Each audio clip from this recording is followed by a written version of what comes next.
ETF index mutual funds నేర్చుకుని stock మార్కెట్లో రాణించాలనుకుంటున్నారా? వెంటనే ఈ నెంబర్కి కాల్ చేయండి. రాజేంద్ర ప్రసాద్ గారు, ఫస్ట్ అయితే మనం ఇప్పుడు అందరూ బాగా మృత్యుంజయుడు ఎవరు, మన రమేష్ గారు, ఆయన గురించి మనం మాట్లాడుకుంటే నిజంగా 11A సీట్ అనేది ఎవరు తీసుకోరంట. ఈయన మాత్రమే తీసుకున్నందుకు ఆయన అక్కడి నుంచి బయటపడ్డాడు. ఆయన లేచి చూసేసరికి శవాలన్నీ ఇలా కుప్పలు కుప్పలుగా, అంటే నిజంగా ఆయనకి ఎంత భయభ్రాంతిలో ఉండింటాడు. ఫ్రాక్షన్ ఆఫ్ సెకండ్స్ లోనే అంత అలా ఎక్కాము, అలా కళ్ళు సౌండ్ వచ్చేసింది, ఇలా మనుషులు వెళ్ళిపోయారు, ఈయన ఒక్కడు బయటకు వచ్చాడు. ఆ 11A సీట్ ఏంటండి అసలు? చాలా విచిత్రం అండి. 242 మందిలో ఒక్కడే బయటపడుతుంటే అతనికి నూకలు రాసి పెట్టింది భూమి మీద. అది rarest of the rarest incident అండి. ఎందుకంటే అతను ఇంగ్లాండ్ సిటిజన్, భవన నిర్మాణ కార్మికుడు అంట రమేష్ అనే అతను ఎమర్జెన్సీ ఎగ్జిట్ లెఫ్ట్ సైడ్ 11Aలో కూర్చొని ఉన్నాడు. ఆ విమానము టేకాఫ్ అయిన 30 సెకండ్స్లోనే అది కూలిపోయింది. అంటే 400 అడుగులు భూమి నుంచి 400 అడుగుల వరకు ఎగరగలిగింది. 400 అడుగుల నుంచి పడింది 30 నిమిషాల్లో. అంటే ఇతను ఎంత అలర్ట్గా ఉండడం మీరు ఆలోచించండి. ఎవరు కూడా పైలట్స్ కానీ ఎయిర్ హోస్టెసెస్ కానీ వాళ్ళకి అందరికి తెలుసు, వాళ్ళు కూడా చేయలేని పని ఇతను ఆ ఎమర్జెన్సీ డోర్ని ఎప్పుడైతే పసిగట్టాడో ఇదేదో కూలిపోతుందని ఆ 30 సెకండ్స్లో అతని సమయస్ఫూర్తిని మనం చాలా మెచ్చుకోవాలండి. ఎందుకంటే ఆ 30 సెకండ్స్లో తను ఆ ఎమర్జెన్సీ ఎగ్జిట్ డోర్ని హ్యాండిల్ని ఓపెన్ చేసి ఆ విమానం నేల మీద వాలే లోపే అతను బయటపడ్డాడండి. అంటే అతను పడిన తర్వాత విమానం కొంచెం ముందుకెళ్ళి, అంటే ఒక 100 మీటర్ల దూరంలో కూలి కాలిపోయింది. అదే అతను కొంచెం అక్కడికి వెళ్ళంటే మొత్తం ఏవియేషన్ ఫ్లూయిల్ దాంట్లో అతను కూడా చిక్కుకొని కాలిపోయి ఉండేవాడు. అంటే అతను విమానము ఎక్కడైతే రోడ్ మన నేల మీద ఇంపాక్ట్ అవడానికి ఇంకా ఒక 10 సెకండ్లో అది ముందుకెళ్ళి ఇంపాక్ట్ అవుతుంది. ఈ 10 సెకండ్ లోపే అతను ఆ డోర్ ఓపెన్ చేసుకొని కింద పడ్డాడు. అతి తక్కువ హైట్ లో అతను మళ్ళీ లేచి నిలబడి నడవగలిగాడు. అంటే అతను అదృష్టం చూడండి మీరు. అతను పైలట్ కూడా మిగిలిన 30 సెకండ్లే. ఆ 30 సెకండ్లో 400 అడుగులు టచ్ కావాలి. ఆ 400 అడుగులు టచ్ అవుతున్నప్పుడు అతను ఎక్కడైతే విమానం కూలిందో అక్కడ పడి ఉంటే అతను కాలిపోయి ఉండేవాడు అందరితో పాటు. దానికి ముందు ఒక 3-4 సెకండ్ల ముందు ఆయన ఆ ఎమర్జెన్సీ 11A పక్కన ఉన్నటువంటి ఎమర్జెన్సీ ఎగ్జిట్ డోర్ ని ఓపెన్ చేసుకొని, అది కూడా భూమి తక్కువ ఎత్తులోనే, జస్ట్ మీరు అనుకోవచ్చు ఒక 20 అడుగులో 15 అడుగులో ఉంటుంది అంతే. 15 అడుగుల నుంచి జస్ట్ దూకాడు. ఈ 15 అడుగులో విమానం కొంచెం ముందుకెళ్ళి కూలిపోయి తర్వాత మంటల్లో చిక్కుపోయింది. అంటే నిజమైన అదృష్టం అంటాడు ఆయన. ఇట్లాంటి జరగటం చాలా రేర్ అనమాట. అతని సమయస్ఫూర్తి, అతను ఇమ్మీడియట్ గా రావటము అన్ని కలిసి వచ్చినాయి అతనికి. మిగతా ఏ పాసింజర్ కూడా ఆ విధంగా చేయలేకపోయాడు. కరెక్ట్ అండి. ఇప్పుడు మామూలుగా మనం సౌందర్య అది గతంలో చూసుకుంటే, సౌందర్య ఫ్లైట్ కూడా ఇలాగే బెంగళూరు అప్పుడు ఎలక్షన్స్ టైంలో ఇలాగే ఫైర్ యాక్సిడెంట్ అయిపోయింది. అంటే ఇలాంటివన్నీ ఎక్కువగా టేక్ ఆఫ్ ల్యాండింగ్ టైంలోనే ఎందుకు అవుతాయండి? అప్పుడు తనకు కూడా ఇంకా ల్యాండింగ్ అయ్యే టైంలోనే కదా ఇలా కాలిపోయింది పాపం తను కూడా. అవునండి, జక్కురేట్ ఫిల్మ్ లో సౌందర్య గారిది అప్పుడు జరిగింది ఎలక్షన్ క్యాన్వాసింగ్ కోసం. అప్పుడు ఆమె వస్తూ కూలిపోయిందండి. ఎప్పుడు టేక్ ఆఫ్ ఫ్లయింగ్ లో అంటే రెండే ఇంపార్టెంట్ అండి. పైలట్ ఒక అతి కష్టమైనవి, అతి క్లిష్టమైనవి టేక్ ఆఫ్ అండ్ ల్యాండింగ్. అది మాత్రం పైలట్స్ క్షణాల్లో డెసిషన్స్ తీసుకోవాలి. ఎందుకంటే ఆగి ఉన్న విమానము క్షణాల్లో అది లేచేసి కొన్ని 100 కిలోమీటర్ల స్పీడ్ అందుకుంటాయి. ఎందుకంటే మామూలుగా భూమి మీద ఉన్నప్పుడు అది 10 km/h నడుస్తూ ఉంటుంది. అట్లాంటి 10 km/h నడుస్తుంది. విత్ ఇన్ సెకండ్స్లో అది 500 km/h, 1000 km/h, తర్వాత హైట్, ఇవన్నీ. సో పైలట్ అనే వ్యక్తి ల్యాండ్ అవుతున్నప్పుడు, టేకాఫ్ అవుతున్నప్పుడు ఎయిర్ క్రాఫ్ట్ యొక్క స్పీడు, తర్వాత దాని యొక్క డ్రిఫ్ట్, తర్వాత ఎయిర్ క్రాఫ్ట్ యొక్క హైట్, ఎంత హైట్ మెయింటైన్ చేయాలి, తర్వాత ఎంత స్పీడ్ మెయింటైన్ చేయాలి, ఇవన్నీ పారామీటర్స్ అన్నింటినీ ఒకేసారి ఆయన క్షణాల్లో డెసిషన్స్ తీసుకోవాలి. దానికి ఒక నిమిషం ఆలోచించి నేను తీసుకుంటానంటే కుదరదు. అవన్నీ ఆటోమేటిక్గా జరిగిపోవాలన్నమాట.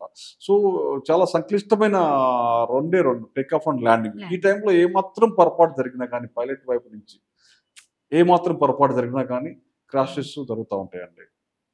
కానీ బట్ రేర్, అవన్నీ చాలా రేర్ అనమాట. ఇప్పుడు ఈ విధంగా టేక్ ఆఫ్ ఇప్పుడు ఇది టేక్ ఆఫ్ అవుతున్నప్పుడు జరిగినవి మొత్తం అనలైజ్ చేసుకుంటే ఒక 2.8% మాత్రమే జరిగినాయి ఇప్పటి వరకు. అంటే అన్ని యాక్సిడెంట్స్ తీసుకొని మనం Hmm. అనలైజ్ చేస్తే ఈ విధంగా జరిగిన 2.8% మాత్రమే, చాలా తక్కువే. చాలా తక్కువ. కానీ జరిగిన తక్కువలో చనిపోయే సంఖ్య ఎక్కువ ఉంది కదా. అవునండి, మనం పాసెంజర్స్ అంటే ఇప్పుడు మన బోయింగ్ లో 350 వరకు ఉంటారు ఫుల్ సిట్టింగ్ కెపాసిటీ. ఇప్పుడు మనకి 242 మంది పాసెంజర్స్ ఉన్నారు కాబట్టి ఛాన్సెస్ ఉండవు. ఒక 500 మీటర్స్ నుంచి పడిపోవటము, ఆ ఇంపాక్ట్ ఒకటి, ప్లస్ ఫ్యూయల్, ఏవియేషన్ ఫ్యూయల్ అన్ని వేల లీటర్లు ఉంటాయి, లక్ష లీటర్ల లక్ష పైన లీటర్లు. ఉంటాయి. ఆ లక్ష లీటర్లు ఒకేసారి మండుకుంటే ఇంకా విత్ ఇన్ సెకండ్స్ లోనే బూడిదైపోతారు. వైట్ పెట్రోల్ అంటారు కదండి దీన్ని. దీన్ని ఏవియేషన్ టర్బైన్ ఫ్యూయల్ అంటారండి, ఏటీఎఫ్ అంటారు. ఏవియేషన్ టర్బైన్ ఫ్యూయల్ అంటే మన కిరోసిన్ కంటే కొంచెం ఎక్కువ, పెట్రోల్ కంటే తక్కువ, మధ్యలో ఉంటుంది రెండింటికి. కిరోసిన్ కంటే ఎక్కువ, పెట్రోల్ కంటే కొంచెం తక్కువ. రెండు ఒకేలాగా ఉంటాయి. విధంగా చూస్తే కిరోసిన్ అనుకుంటారు దాన్ని చూస్తే. ఏమన్నా అంటే ఈ 1,00,000 లీటర్ల పెట్రోల్, వైట్ పెట్రోల్ వల్ల ఏమన్నా ఛాన్స్ ఉంటుందా? అంటే ఒక్కసారిగా విత్ ఇన్ మినిట్స్ లోనే కదా, ఇందులో ఏమన్నా ఉంటుందా అని. అంటే కంటామినేషన్ మీరు అన్నది ఏమన్నా సాబటేజ్ ద్వారా కంటామినేట్ చేస్తే, ఓకే, సాబటేజ్ ద్వారా ఈ ఏవియేషన్ టర్బైన్ ఫ్యూయల్ లో ఏమైనా కలిపితే, యాసిడ్స్ కానీ మన పంచదార కానీ ఇట్లాంటివి ఏమైనా కలిపితే అవి ఇంజిన్ సీజ్ అయిపోతాయి, ఇంజిన్ సీజ్ అయిపోతుంది ఆటోమేటిక్ గా. కానీ అవి అట్లా కంటామినేట్ చేయడానికి చాలా తక్కువ స్కోప్ ఉంటుంది, ఎందుకంటే చెక్స్ అండ్ బ్యాలెన్స్ లో దొరికిపోతారు. ఎందుకంటే అన్ని వీడియో ఆడియో అన్ని రికార్డింగ్ జరుగుతూ ఉంటుంది. ఎవరైనా కావాలని కలుపుతా ఉన్నా కానీ వాళ్ళు రికార్డ్ అయిపోతుంది. కానీ ఎవరైతే చెకింగ్ చేస్తున్నారో, ఎవరైతే దాన్ని సెక్యూరిటీలో ప్రొటెక్ట్ చేస్తారో వాళ్ళే కలిపారు అనుకోండి, ఎవరైతే దానికి బాధ్యతలు ఉన్నారో దాన్ని దొరకడానికి వాళ్ళు ఏమైనా దొరికితే అది కూడా దొరికిపోతుంది మనకి, అది కూడా తెలిసిపోతుంది, ఎందుకంటే రికార్డ్ అయిపోతుంది కదా అది కూడా. సో అది కూడా జరగకపోవచ్చు. కాబట్టి ఇది మనం ఎంక్వైరీ తర్వాత మనకు తెలుస్తుంది ఏమైనా అట్లా విధంగా ఎవరైనా ఏవియేషన్ ఫ్యూయల్ ఎవరైనా కంటామినేట్ చేశారా, కలుషితం చేశారా, దాన్ని వేరే పదార్థాలు కలిపి, యాసిడ్ కానీ పంచదార కానీ ఇట్లాంటివి ఏమైనా కలిపితే ఇంజిన్ సీజ్ అయిపోవడానికి ఛాన్సెస్ ఉంటాయి.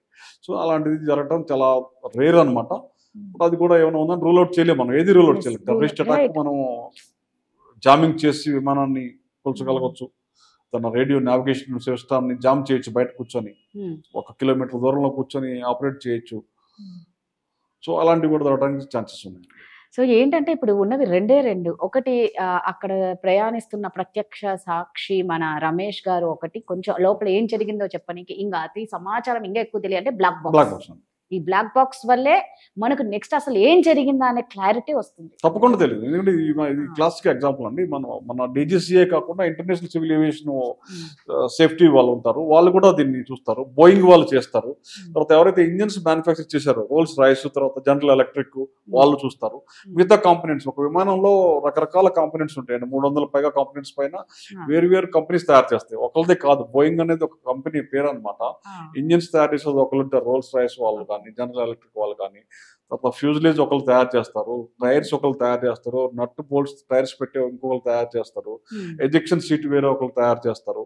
ఇలా వేరియస్ కంపెనీస్ అవన్నీ standard checks, quality control complete గా 300% చెక్ చేసిన తర్వాత వాటిని వాడతారండి. అన్ని టెస్ట్ చేస్తేనే ఇంత దారుణంగా ఉంది అంటే మామూలుగా అంటున్నానండి. ఇప్పుడు మామూలుగా దాన్ని ఆ ఫ్లైట్ ఎక్కిన వాళ్ళు ఎన్నో ఆశలు, ఫ్యామిలీస్, పిల్లలు చదువుకోనికి అన్నట్లు, బిజినెస్ ఎంటర్‌ప్రెన్యూర్స్, మన గుజరాత్ మాజీ సీఎం, అది ఎంత విచిత్రంగా ఉందంటే ఆయన ప్రతి వెహికల్ పైన 1206 అని ఉంటుంది. ఆయన చనిపోవడం కూడా 1206 జూన్ 12. అసలు ఏందండి అది? యాదృచ్ఛికం అండి. ఇప్పుడు మన విమానాల్లో మన వివిఐపి ఆయన మాజీ ముఖ్యమంత్రి గుజరాత్ కి రూపాలి గారు, దురదృష్టకరం అది. ఆయనకు లక్కీ నెంబర్ 1206. అదే 1206 లో ఆయన ఇలా చనిపోవడం అంటే నిజంగా ఒక విధంగా బాధాకరమైన విషయం. చూడండి, అది కూడా ఆ విషయం మనకి ఇప్పుడే తెలివి వచ్చింది. ఆయనకి ఒక స్కూటర్ తర్వాత వ్యాగనారే ఉందని. చూడండి, ఒక మాజీ ముఖ్యమంత్రి, ఇంకా ఒక స్కూటర్ కూడా ఆయన 1206, అలాగే మారుతి వ్యాగనార్. సో అలాంటి ముఖ్యమంత్రులు కూడా రేరు మనకి. ఆ విషయం మనకి ఆయన చనిపోయిన తర్వాత తెలిసింది. లేకపోతే ఒక ముఖ్యమంత్రి వ్యక్తి దగ్గర ఒక స్కూటరు, మారుతి వ్యాగనార్ ఉందంటే అది ఆయన ఎంత సింప్లిసిటీకి ఆదర్శం. ఆయన దురదృష్టకరం ఆ నెంబరు అదే రోజు పోవటం కూడా. అంటే నిజంగా ఎంత బాధాకరమైన విషయం అంటే గుండెల్ని పిండేస్తుంది. అంటే ఎన్నో కుటుంబాలను విషాదంలోకి నింపింది, ఎన్నో ఆశల్ని కాల్చి బూడిద చేసింది ఈ ఫ్లైట్ యాక్సిడెంట్ అండి. మీరు అన్నట్లు అన్ని కన్నా టెస్ట్లు చేసింటే, నాకు లాస్ట్ ఒక్కటే క్లారిటీ కావాలి, అన్ని టెస్ట్లు చేసుకుంటే ఇది జరగకపోయేదే కదా అండి. అంటే మామూలుగా అడుగుతున్నా నేను, అంటే ప్రతి ఒక్కరికి ఏంటి అంటే మెయింటెనెన్స్ లేదు, మెయింటెనెన్స్ అంటే సర్వీసింగ్ లేదు, సర్టిఫికేట్ లేదు, లేదు అట్లా కుదరదండి. ఇట్లా ఎట్టి పరిస్థితులు అట్లా ఛాన్సే ఇవన్నీ లేదండి. లేదంటారు. ఛాన్సే లేదండి. నేను చెప్తున్నాను కదా, ఏ ఒక్క టెస్ట్ జరగకుండా, ఏ ఒక్క సర్టిఫికేట్ లాగ్ బుక్ లో ఎంట్రీ కాకుండా విమానం ఎగరటం అనేది కుదరదండి. ఎట్టి పరిస్థితుల్లో అది జరగదు. అది మీరు అంటున్నటువంటి ఇవన్నీ జనాలు ఏదంటే తెలిసి తెలియక ఏదో అంటుంటారు. ఈ ఏవియేషన్ లో మాత్రం ఎట్టి పరిస్థితుల్లో అసలు ఏ మాత్రం కూడా జీరో ఎర్రర్ సిండ్రోమ్ అండి. జీరో ఎర్రర్ సిండ్రోమ్ అంటే అన్ని విధాల, ఈవెన్ రన్వేలో కూడా ఎవరైనా రన్వే క్రాస్ చేసినా కానీ ఆ టైంలో స్ట్రింజెంట్ పనిష్మెంట్ ఉంటుందండి. అది ఎవరైనా కావచ్చు. దాన్ని మొత్తానికి రన్వే అధికారి కూడా కావచ్చు. కంప్లీట్ ఎవరు కూడా రూల్స్ ఫాలో కాకపోయారంటే సివియర్ పనిష్మెంట్స్ ఉంటే ఆ ఎయిర్లైన్స్ కానీ దానికి లైసెన్స్ క్యాన్సిల్ చేస్తారు. మళ్ళీ దాన్ని రివ్యూ కూడా చేయరండి. చాలా, ఎందుకంటే ఎన్నో ప్రాణాలతో సంబంధించుకుంది కదా, అందులో వివిఐపీస్ ఉంటారు, చాలా మంది ఉంటారు. ఈ ఏవియేషన్ లో అనేది మిస్టేక్స్ జరగడం అనేది చాలా రేర్ గా ఉంటుందండి. మీరు అన్నట్టు హ్యూమన్ ఎర్రర్ కావచ్చు, మెటీరియల్ ఫెయిల్యూర్ ఏమన్నా కావచ్చు, తర్వాత టెర్రరిస్ట్ అటాక్, సాబిటేజ్ కావచ్చు, ఫ్యూయల్ కంటామినేషన్ కూడా త్రూ సాబిటేజ్ జరగడానికి అవకాశం ఉంది, బర్డ్ హీట్, తర్వాత వెదర్ ఫ్యాక్టర్. ఈ 5 ఫ్యాక్టర్స్ లో ఏదో అవ్వచ్చు. మనకి ఒక వారం 10 రోజుల్లో ఏదో కరెక్ట్ గా తెలిసిపోతుంది మనకి. సో ఒక 1 వీక్ 10 days అయితే మొత్తం అన్ని బయటికి వస్తాయి. ఇంకా టైం బాగుంటే అంతకు ముందే కూడా వస్తాయి. సరే, ఏమైనా కానీ ఈ ప్రమాదంలో చనిపోయిన వాళ్ళందరూ ఆత్మశాంతి చేకూరాలని, వాళ్ళ కుటుంబ సభ్యులకంతా తట్టుకునే శక్తి, ధైర్యాన్ని ఇవ్వాలని ఆ భగవంతుని కోరుకుంటాం. Thank you. నమస్కారం అండి.